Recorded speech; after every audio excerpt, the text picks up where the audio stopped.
Setting the desired closed position on all single-gate ghost control operators. We are setting the closed limit on a pull-to-open single-gate installation. Refer to your installation manual for details on setting the closed position for dual-gate installations. With the unit's hardware securely attached, press and hold the jog close button on the control board until the gate reaches the desired closed position. Releasing the jog button will stop the gate immediately. Both the jog open and the jog close buttons can be used to fine-tune your desired closed position.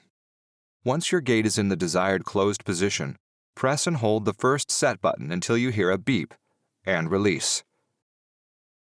Using one of your working remote control transmitters, allow the gate to open fully to the preset open position. Once the gate opens fully and the control arm fully retracts, you will hear a single beep indicating that it has learned your new closed gate position. Thank you for choosing Ghost Controls.